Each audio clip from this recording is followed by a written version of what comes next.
Welcome. We're glad you're here today for Leaders Seminar. Show me your SDP and I'll show you my VPID. I'm Cindy Zulsdorf and I'm here with Stephen Holmes, Solutions Architect and Applications Engineer, and with Kevin Salvage, Sales Engineer and Sales Engineering Manager. They're going to be your guides today. And I can see from the people in the attendees group there, you've had years, maybe even decades of experience with SDI. And today we're going to get into how your knowledge and mastery is still relevant in the brave new world of IP. And Kevin and Steve are going to reveal the ways that IP is tripping up broadcasters and look at how your expertise in SDI can be applied to IP infrastructures.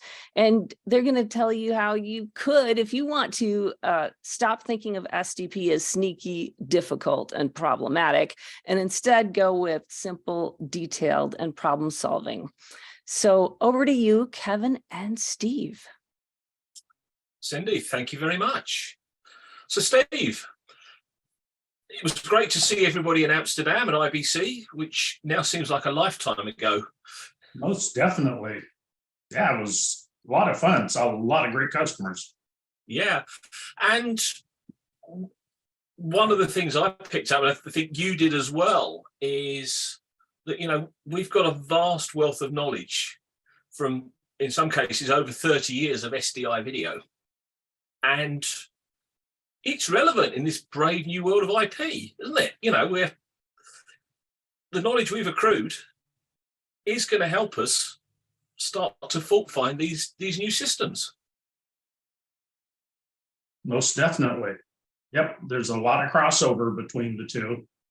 Some of it's just done slightly different, but there's still a lot of crossover between what happens in SDI and what's going on in IP. So we've got a title, we've got some acronyms in the title, and we've got people that have come along. So should we start off by quickly, for those who might not be 100% sure what those acronyms are, describing them and going forward?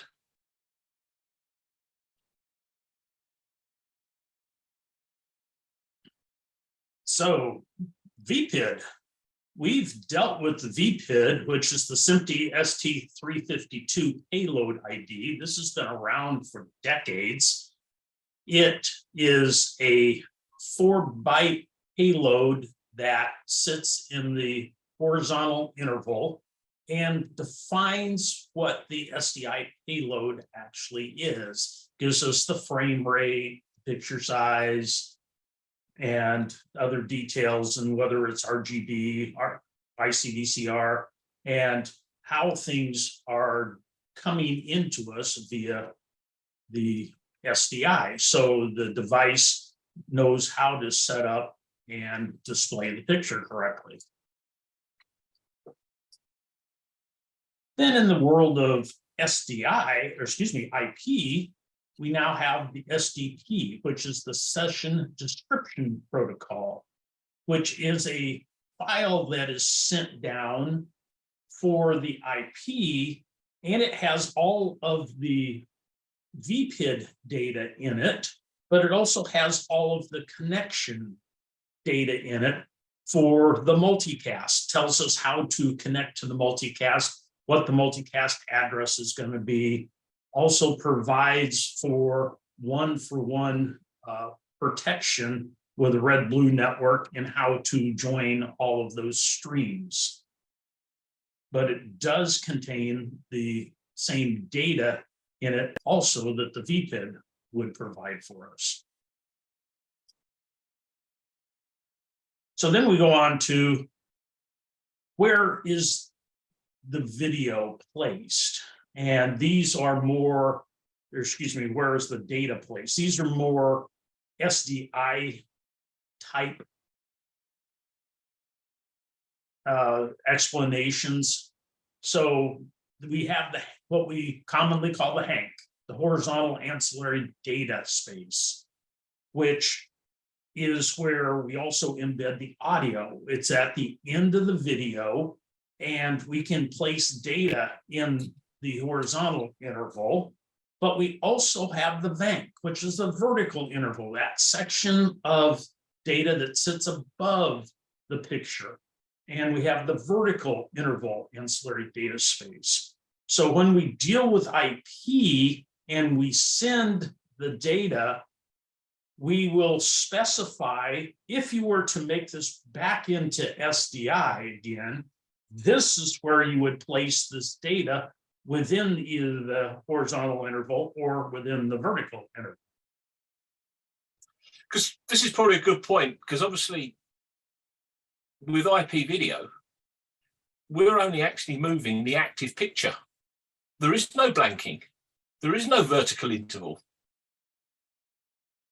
Absolutely correct. And we'll go into that. I believe you'll go into that in a little more detail in just a little bit, Kevin, for us. So, Kevin? Yeah, so just to quickly summarize for everybody, for the professional video over IP, we have a suite of SMPTE standards. So 2110 is sort of the high level name that everybody knows it as, but it's made up of a suite of standards. So we have the 2110-10, which is the system architecture and synchronization. So this is how the timing works. 2110-20, it's the uncompressed transport of only the active picture. And because we're putting this over asynchronous networks, we need to put timing in place and traffic shaping. And that's where 2110-21 comes in. And the latest addition to the family is 2110-22. So this is constant bit rate compressed video transport, because prior to this, everything was uncompressed. We then have two suites, 30 and 31, which handle our audio, and then 2110-40, which is basically the crux of what we're going to talk about today, because that's the ancillary data.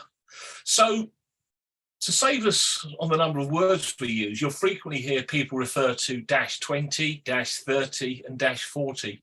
And by that, they mean they're referring to the -20 video, -30 audio, and -40 ancillary data.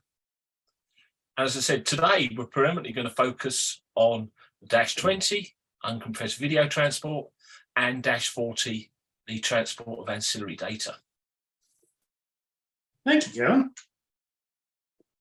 So we also need to touch on NMOS, because NMOS is the tool, we'll find out, that actually delivers the data and lets us know what is this sender doing, what are the capabilities of this receiver, and we use NMOS as our connection tool.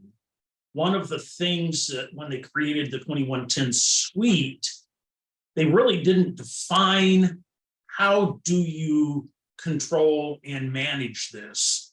So AMWA came up with the NMOS specification to be able to control and manage our IP networks. Now, primarily today, we are dealing with ISO 4 and ISO 5. So ISO 4 is the registration and discovery. It's when you put a receiver on, it's going to register itself, tell you what its capabilities are, tell you what its address is, and that will go into a registration server. The ISO 5 then is the connection management. So if I want to connect to something, that's going to be done via the ISO 5 part of the standard. And that's where the SDP file will be sent to a receiver to tell the receiver what to connect to from a picture size and from an IP address standpoint. The rest of these, most of these are in stuff that we're working towards, but primarily today, It's ISO 4 and ISO 5 that are in common use. Some of the others are used in specific instances in places. But you can see there's a whole piece here. And this might be a piece for another session to delve into this in more detail, but we will touch upon pieces of this today. So the things we're going to look at today is how does an SDP file come into play in monitoring video and audio and enhanced data in an IP world, and especially in a hybrid SDI IP world, because certain pieces need to match each other. What are the differences between 2110 SDP file delivered via NMOS and a 352 VPID delivered over a 2110-40 flow? So you still can provide the VPID, but the main connection piece is still going to be that SDP file, but both can coexist. And some of the things that a VPID does that a SDP file doesn't always do, that can cause headaches. And you need to know about some of these things. And then we'll do a quick look at the nature of NMOS to kind of see why this takes place and what happens.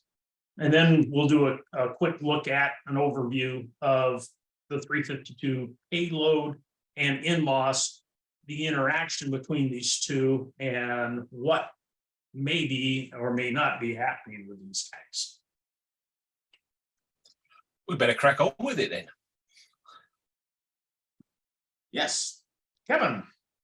So as we said, you just have to remember that IP is another I/O interface. It's a way to get your video, audio, and data to or from a switch. What's changed is how we do that. And this has been quite interesting because many of you may be aware that twice a year, the JT&M host a series of test events where manufacturers decamp to a facility, we connect our equipment to each other, and then we run through a comprehensive series of tests. And the whole reason for doing this is that once the products are certified, broadcasters can have the confidence that if they're selecting products that have been tested and certified, you're getting pretty close to plug and play. Obviously, there's going to be some fine tuning, but you can go online, you can look at the results and see what's been tested and verify the interoperability. But Steve, as you highlighted here, at one of those events, we had this question thrown at us. Yeah, there was some vendors that found out that some of the signals they were dealing with as test signals and generated by different devices, the -40 payload ID in the ANT stream and the SDP file didn't match each other. They were showing different video formats or different video rates. This is one of the contentions that brought this whole presentation to you, is because of that, we want to be able to show you how you can look at each one of these and then make an educated determination of what's wrong, who is correct and who is not correct. The outcome of this piece was it's a pretty big mess out there right now with different people showing different things and not agreeing with each other, which can cause issues down the line. So I've heard people describe this as being the Wild West. So Steve, as you're the closest person to the Wild West living in Southern California, what's it like being our man on the ground there? I would say that's a very apt description of what's going on. Quite often, it works absolutely seamless, but then all of a sudden something changes and not everything down the road follows that change. So it's been quite interesting being involved since the inception of this stuff and watching the progression go and finding out things that you need to look at. Yeah. So let's take a look at the VPID then. As I said, let's start in the SDI world. It's something that we all know, we all love, because now we've got a new transport layer to understand. And as we said, you know, we send the video, audio, and data all down the same coax cable. And we send this ST352 video payload ID in the hank to describe the video. And this is typically at line 10. And the VPID is a 4-byte payload in a binary form. Yeah. And we have that magic, what I call magic decoder ring, since it is 4 bytes and each one of the 4 bytes is binary, meaning this bit means this, these 2 bits mean this 1 bit means this, and you have to look at all 4 bytes to get all the data. Leader and Fabrics both have magic decoder rings that will look at that data and actually show you what the binary was, show you what the hex was, but more importantly, give you a actual readable translation of these parts. Yeah, so let's take a look at this in a little bit more detail. And Steve, I'm going to be honest, this always confuses me as well, because when you start off, you look at this and you go, well, hold on a minute. There's actually an awful lot of reserved areas here. And the information I've got will tell me, like under transport, is it progressive, is it interlaced? I've got picture rates, I've got sample structure, but lots of the stuff that I've just seen on the previous slide are not there. Where are they and where do they come from? Well, there's a lot of data that uses those reserved pieces, but that data doesn't come out of the 352 payload ID. It actually comes out of each one of the individual video standards.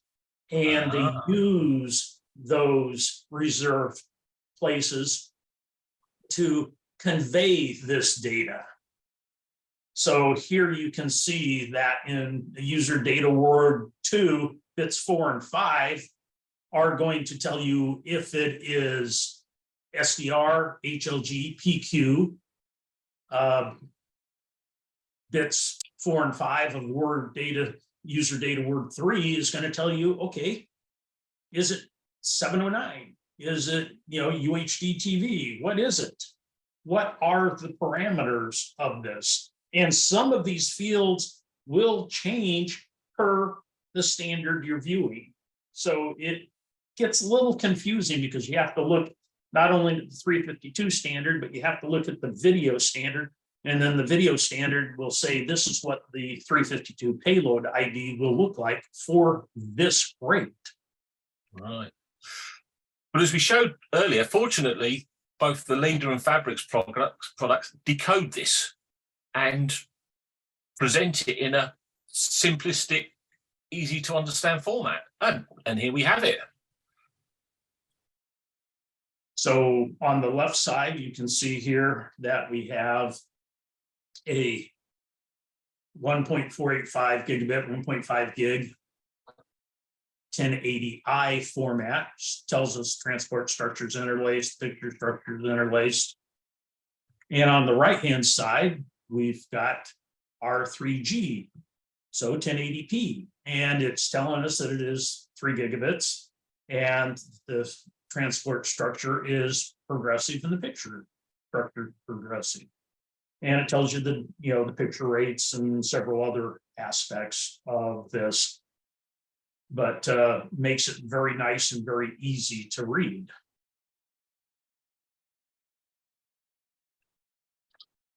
Right. Here's one for you, Kevin. We've got a piece here that is interlaced and progressive at the same time. How can that happen? So That's a good question. Cindy, I think we've got to, why don't we ask the audience and let's see what they think the reason for. So we've got a poll question for you. Do you see the poll? Yes, we do. So as you can see, is this because the signal we're looking at is progressive? It's interlaced? It's broken? Or is there some other reason why we're getting that interlaced and progressive report back? Please vote now.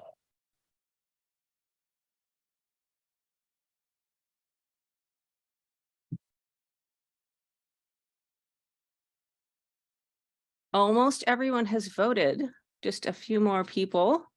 Looking good. Thank you. It says here that I can't vote, so. Yes. That's what mine says too. So, Cindy, why don't you show us the results?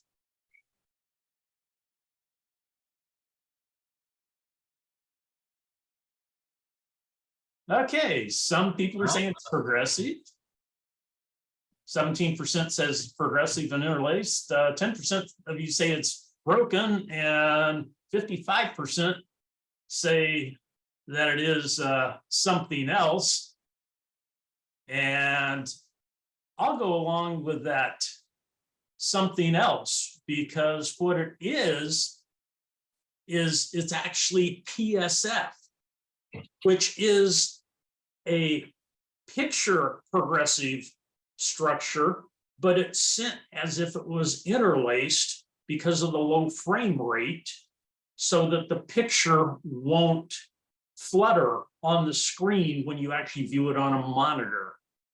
So it is taken as progressive, but we're going to send it in 2 swaps and update the screen at a interlaced rate, meaning faster. But it's got the same data. So it is unique and it is legit. And the folks that said something else, you were absolutely correct. Well done. Right, so that's the SDI video piece of this. So in 2110, we know that we've got the video flow as our -20, we've got our audio flow as our -30, we've got our -40, which would be all the horizontal, all the data that we would put in either the horizontal or the vertical interval. So each one of these is going to be an individual multicast that is going to be sent out in our IP transmission.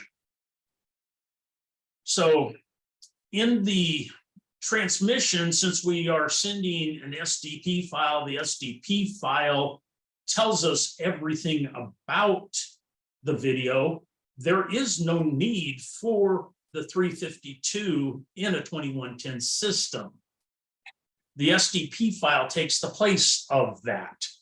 But in a lot of instances, we are still sending the VPID, and we can still send the VPID in the -40 flow. But the VPID must match the data in the SDP file, or the other way around, the SDP file must match the VPID. They need to convey the same exact data. In a lot of cases, devices that make SDI back out of the IP flow can grab the VPID data since it's already formatted, and they don't have to try to reformat a SDP file to provide the VPID data. So they'll just grab the -40 flow VPID and insert that in the SDI as the output. So different devices are looking for stuff in different places. So like I said, we've got those three multicast flows, we've got the data flow, and that's where our VPID would be. When we send the data in the ancillary space and we need to look at it for troubleshooting, there's a tool out there called Wireshark.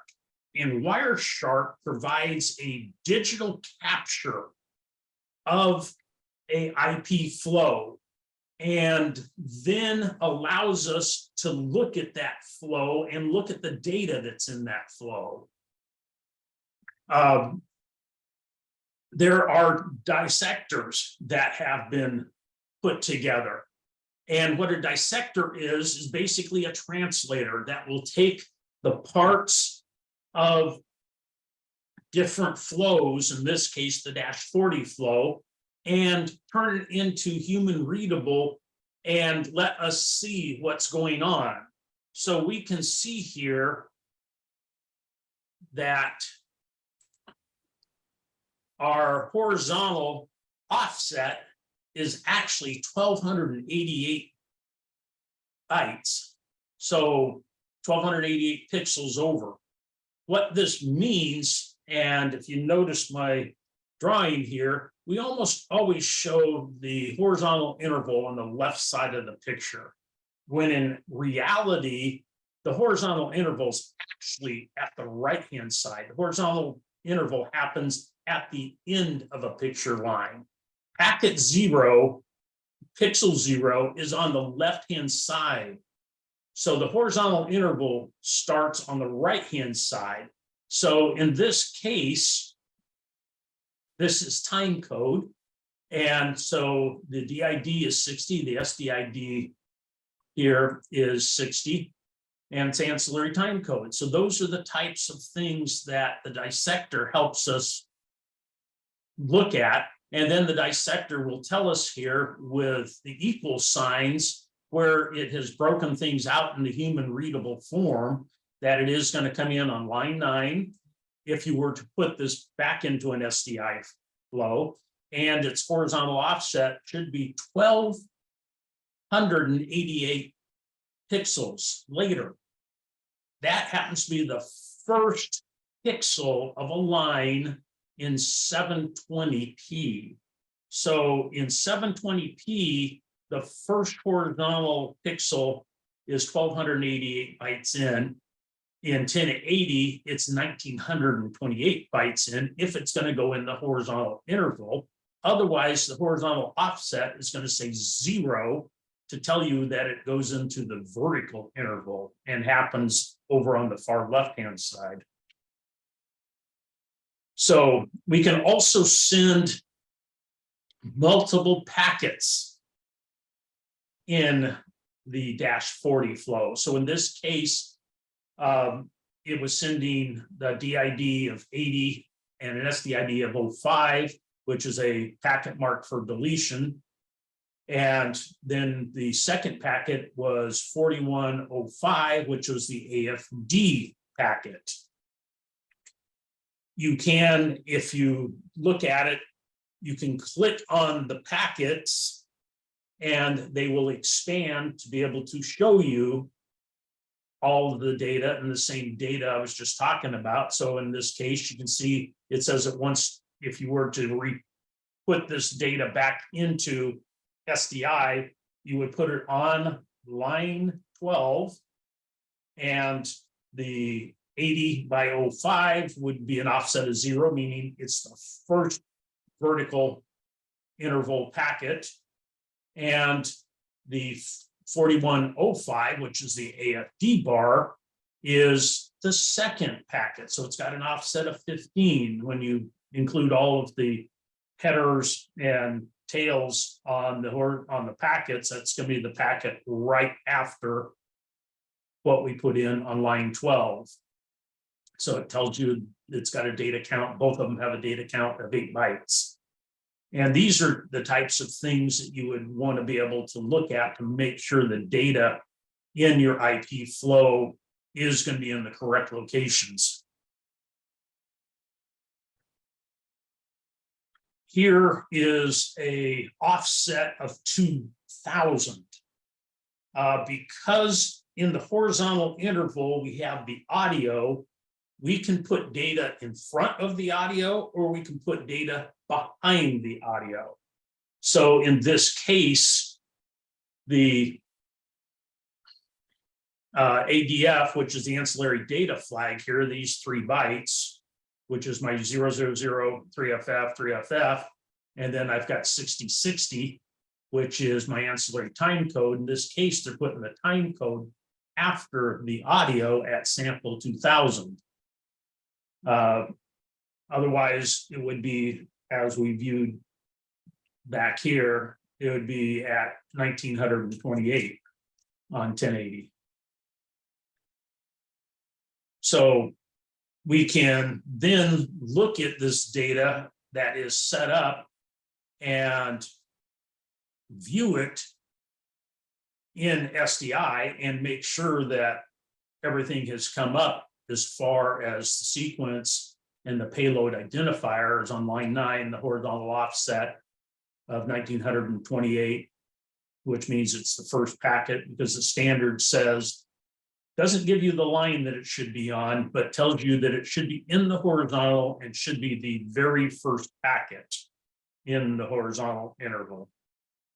But all it gives you is the 85, 46, 20, and 01, which you would need to break out into binary and then take that against several different standards, or pull up the ancillary data display in either the leader Fabrics waveform monitors and be able to view it through the magic decoder ring here and be able to see actually what's going on. So you can see those hex values at the top of each byte. So the SDP itself protocol describes the communication parameters, in this case for 2110. Believe it or not, SDP is not only used for video. SDP is actually something that's been in existence in the IP world for some time. We repurposed it for video for our application. So it provides the information for the senders and receivers. The SDP itself does not deliver the media, but it gives the receiver, in this case, the data for connection of the media. It tells the data, where will the -20 flow be? What is the multicast address of that -20 flow? What is the multicast address of the -30 flow? What is the multicast address of the -40 flow? And what is the picture rate? Is it SDR? Is it PQ? Is it HLG? Is it RGB, YCBCR, 10-bit, 12-bit? All of that data is in that SDP file. It is a text file for setting up the receivers, but we're getting into a age of 2110 now, where the SDP file is also intended to be used for setting up transmitters. So if you have a sender, a playout server, and you want that playout server to be interlaced, or you want that playout server to be progressive, you can use the SDP file to control those servers. We're not really heavily doing that yet, but hold on, it's coming. But as we said, Steve, one of the critical things here is that lots of these devices that create the STPs do it automatically. Yes. And if they're wrong, that's when the fun starts. Because obviously you're setting up a device, you're telling it the frame rate, its resolution, whether it's interlaced or progressive, you're telling it its transport stream, and the receiving device sets itself up to expect to receive that.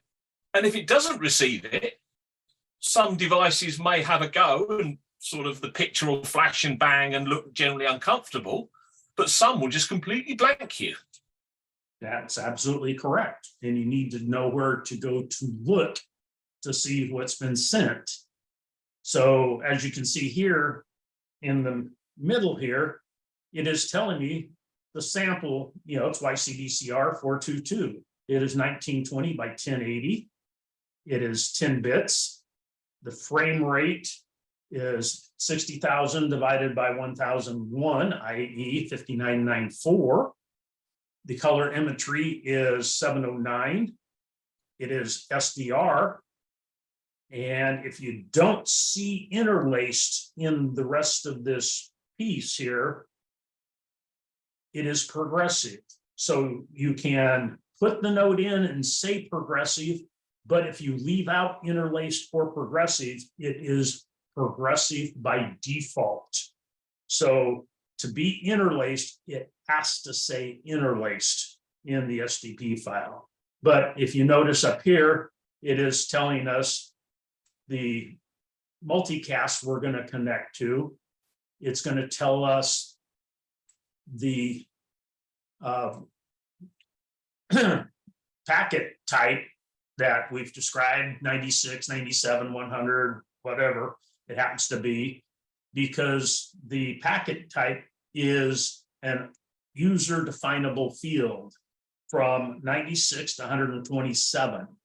We normally will say 96 is video, 97 is audio, and 100 is ancillary data, but that's just been kind of what the industry has started with. It does not have to be that. So if someone else has come in and redefined video is 112, it's legal. And a lot of equipment probably will not work just because everybody's gotten so used to what the industry has done by default. This is going to be a definite eye chart, especially on the left-hand side, but this is a little chart. So if you download the presentation after we're done here, you can look. This will describe all of the fields inside of an SDP. And the top part, I've kind of spaced them apart here. So the top part is the header. It tells us who the sender is, the session name, which is quite often the name of the sender. And then down here, this part where it says group, dupe 1 and 2, you may see group primary, secondary.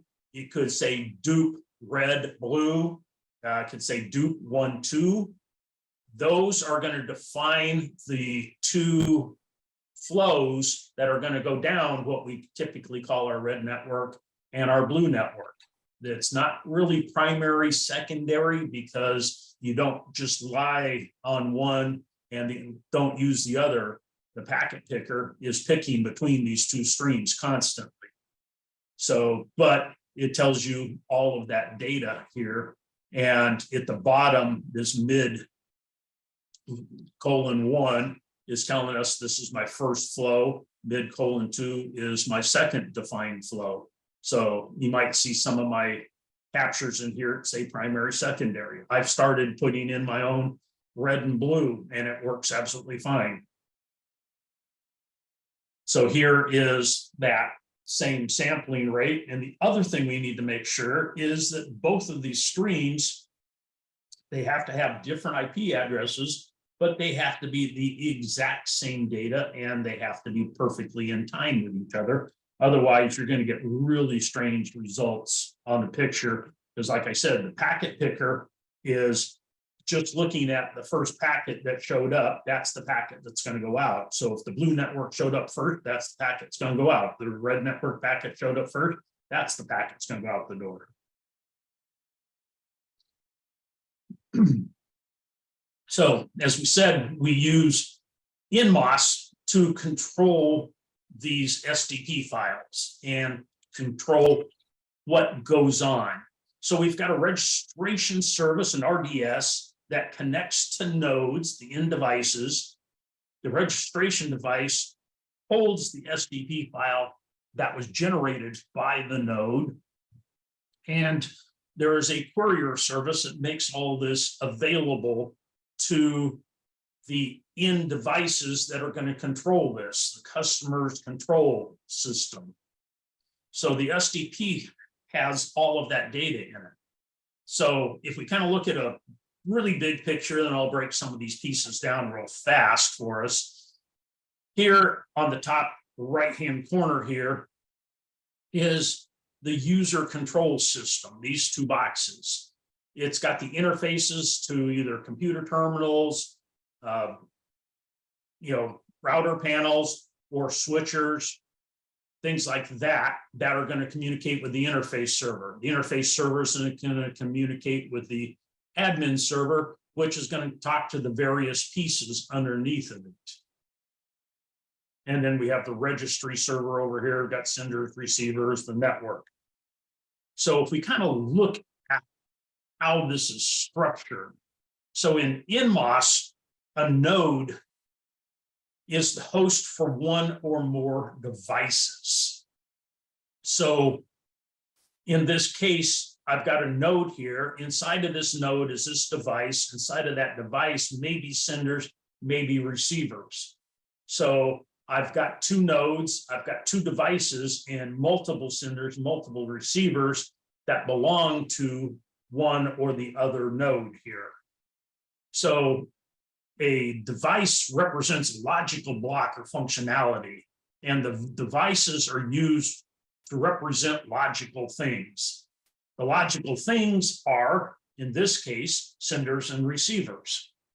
As you saw with the NMOS chart, when we looked at all the different IS standards, there is a ton of them. So there could be multiple different things here. So what's going to happen here is the RDS executes a announce. It says, hey, I'm the registration server. The nodes then execute a query to try to find that registration server. Once the registration server is found, the node does a post, sends what it is. So this sender is going to say, hey, this is who I am. This is my IP address. These are my frame rates that I'm putting out, blah, blah, blah. And it's going to loop through all of its senders. It's going to do the same thing for all of the receivers. It's going to say, hey, I'm a video receiver, audio receiver, ANS receiver, da, da, da, da, da, da, and loop through all of those and say what it is. So kind of looking at this in a little simpler way here is I've got two nodes down here. One is a sender, one is a receiver. Those nodes search out, find the registration service, which is the RDS, and it is going to post its data, the SDP file, to the registration service. The registration service then will write that post into its registry, into its database.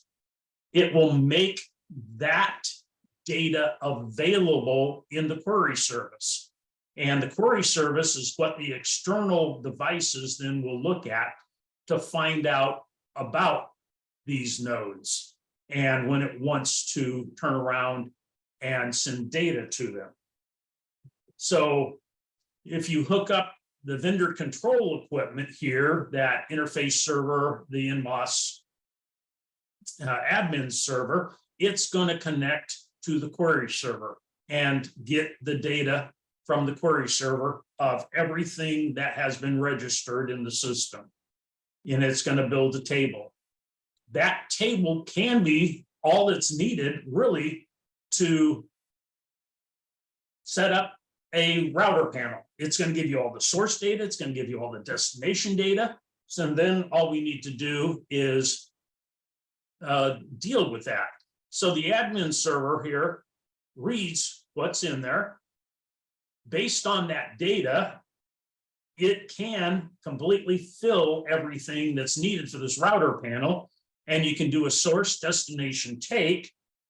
And the admin server then is going to send the SDP file to that receiver in this case that was chosen here off of the query. And so it's going to tell that receiver, and then the receiver in a conventional system will send an IGMP join to the network and join that flow. Now, there are a few systems out there that don't use IGMP, which is a management for multicast networks to join flows. Some of them want to control that. So there'll be a second arrow coming over here, which I don't have on the screen, that will go this way, and it will talk to the switch and set the switch up at the same time it's setting up the receiver. And it'll do both of those at the same time. So Steve, the great thing I understand with this, it's dynamic. So as devices are plugged in, they announce themselves, they're picked up by the registration server, they're registered, their capabilities are logged, so that it's like dynamically updating a host table. Yes, sir. And if things get removed, so say suddenly, you're working in a studio and instead of needing 12 cameras, you only need 3, you unplug the others and the system dynamically adjusts. Yes, it does.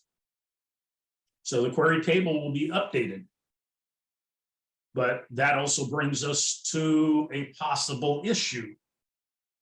Yeah, so as you said, we've got this lovely studio, it's all set up, and they suddenly decide, actually, we need to bring in another camera because we want a nice shot of the audience. And we go to the stock room, bring it out, plug it in, pop it on the network, get it all registered, only to find out it's basically was used on another job in another format.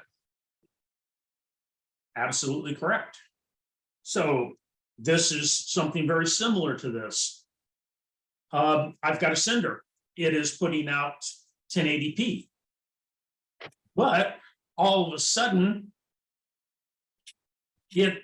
we find out because of, like you said, the last use of that, either that server, that camera was set up for 1080p, but for what I'm doing right now, I need 1080i. So I need to switch this from 1080p to 1080i.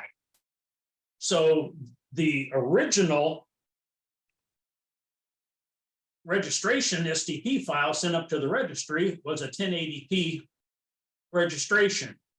Anybody that I had connected to this sender is going to connect to a 1080p source. So they're going to look at the query service and take that data. I turn around and switch that sender to 1080i, and the sender node changes its format. And I think we've got another question here to ask the audience, Cindy. All right, question coming up.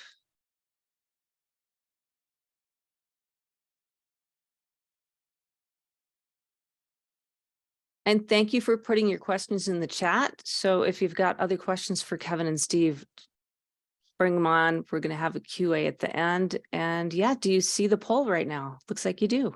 Yes. So will the receiver that was already connected to this see the change, and will the receiver get the correct information from who? Option 1, the STP file. Option 2, your VPID. 3, both of them, or neither one. It's time to vote. Now we've got about half of the folks voting, and yep, getting toward full participation. Thank you everybody for voting. Okay, Cindy, how'd we do here?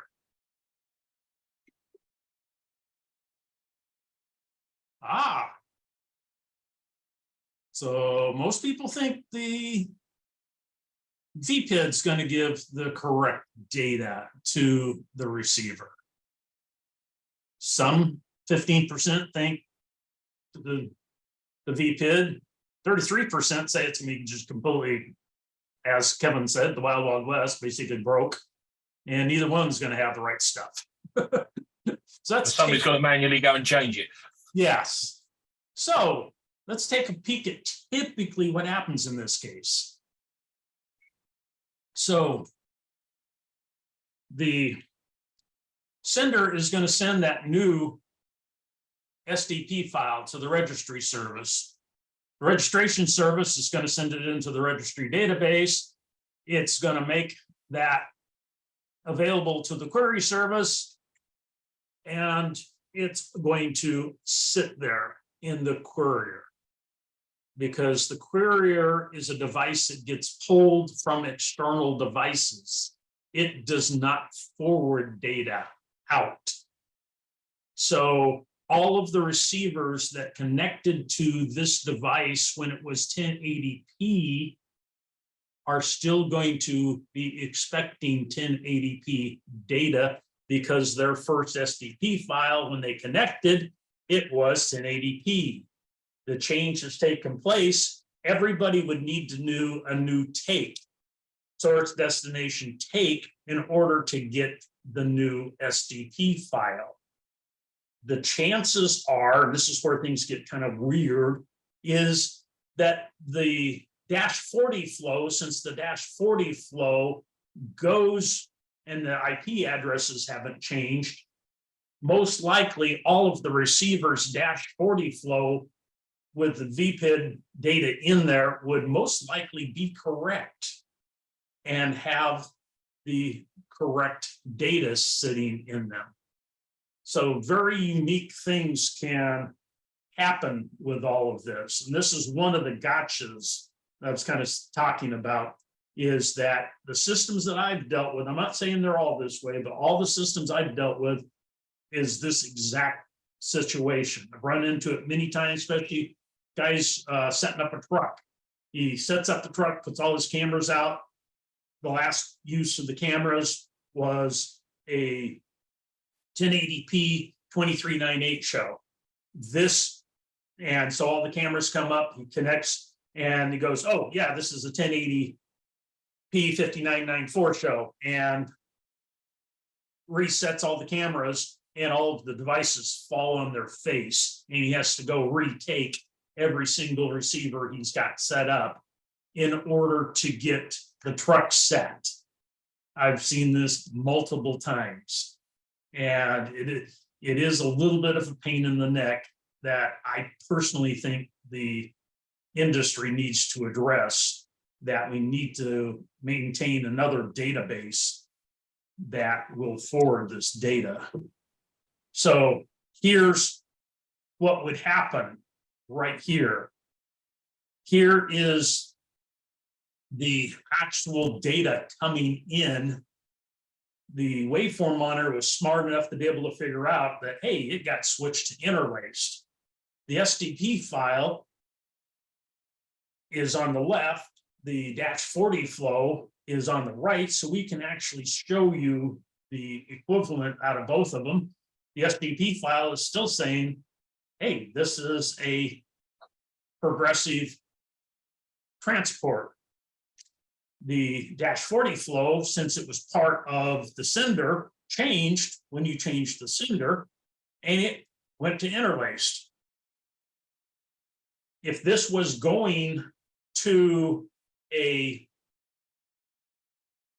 gateway product that was going to grab the -40 flow and put it out the door, every device down the stream would work just fine. But if it was a gateway product that grabbed the SDP file and said, I'm going to use the SDP file because that's part of what 2110 is all about, and use that, it's going to put out a SDP file on SDI that says it's progressive. And if you look at the top format up there, it is interlaced. And it can definitely cause issues in what's going on. We're running a little long here, and if anybody does have questions in more detail about this, you definitely can reach out to myself or Kevin about this stuff. But you can see here where the format is in red at the top saying, hey, the format is wrong. You may get a picture, you may not, just depending on how smart the receiving device is and how much it turns around and gets, does it just 100% rely on the SDP file to tell me what to do? Or is there some smarts in it, like most waveform monitors have, that say, hey, I'm going to look at this data, but I'm also going to be smart and try to figure out to give you a picture. So now that you can go back and troubleshoot, and that red indicator of the format at the top of the picture is telling you that the VPID and the picture data do not agree with each other somewhere. And this is where you can get in and look at it. So one of the beautiful things, like we've always said, is it's really sweet to be able to turn around and look at these things side by side. So on the left-hand side, I've put the waveform monitor into a multi-mode where I can look at my SDI flow and my IP flow simultaneously. And on the left-hand side, I've got my SDI coming in, and it is telling me my format is wrong. It is telling me it is progressive here. And on the right is my IP flow, where the SDP file is saying it is progressive, but the -40 flow is telling me, no, well, I think it's interlaced. And you get that difference between the two. And the output here, both of them, it's telling me here it's 1080i, and over here it's telling me 1080i, which is telling me that, hey, there's something wrong with this SDP file. And we do have the ability to go in and look at that same exact data to be able to look at the SDP files being sent down and actually look at it. So you can pick one of the 4 video inputs, the one that you're dealing with, and down on the bottom will give you the breakout of the SDP file. And here it is, it's coming up, and it is got the interlace tag at the end right here. It's telling me, yes, it is interlaced. And it is telling me this is 30,000 by 1001, i.e. 2997. And that should be interlaced. So Steve, the other great thing we can do on the lead away from monitors is that we can capture that to a USB memory stick and take it away and look at it. Yes. Or send it to vendor X and say, this is what you're sending me. This is incorrect. Please fix. So if you put a USB stick in, a copy SDP file comes up, and you can take this SDP file and send it right to the USB stick. So with this, I just want to do a quick recap, and then we'll look at a couple of the questions. The questions we don't get to, we will answer 100% of all questions, maybe not 100% online, but we'll get to most of them online. Is just remember that IP is just another IO interface. It's just how we look at it that's different. You have to have the proper tool sets to be able to look at it. You need the tools to be able to show the errors so you can relate them back to SDI and what we've learned for the last 30 odd years.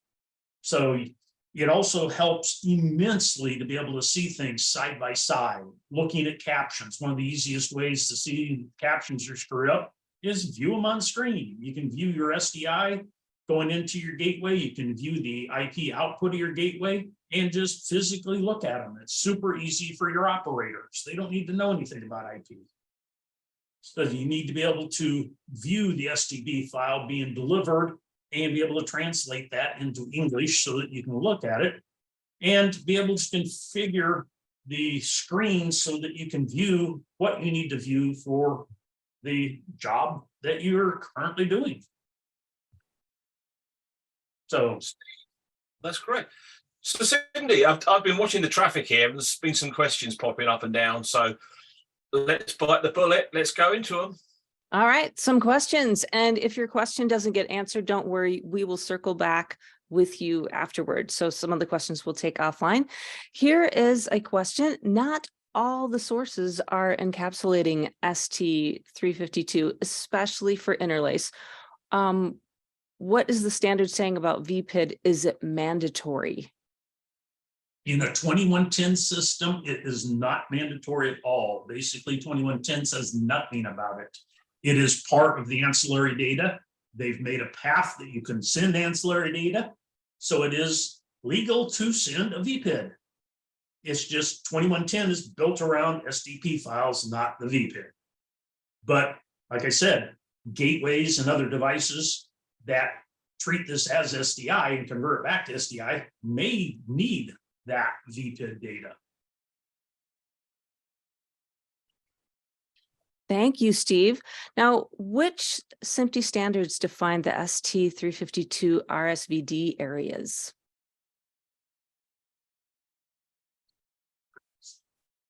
We're gonna have to take that one offline. I'm gonna have. Yeah, we'll circle back. We'll circle back.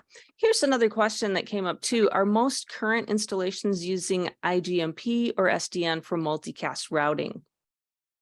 IGMP. Okay. Okay, good. And is the only option to get an update on an SDP file to poll for changes?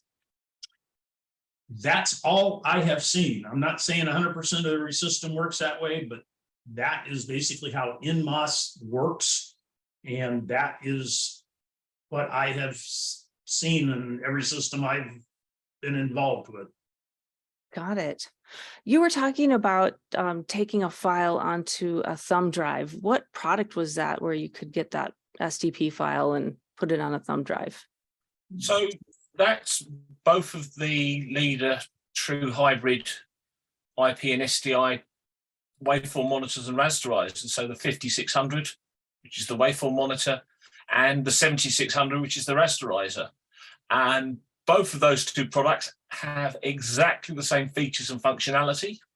They have exactly the same video, audio, control I/O, which I know in the past people have been frustrated that the waveform monitor does more features than the rasterizer because of its form factor, but they're both identically the same. So, you know, whichever product best fits your operational and production requirements, you get all of these features.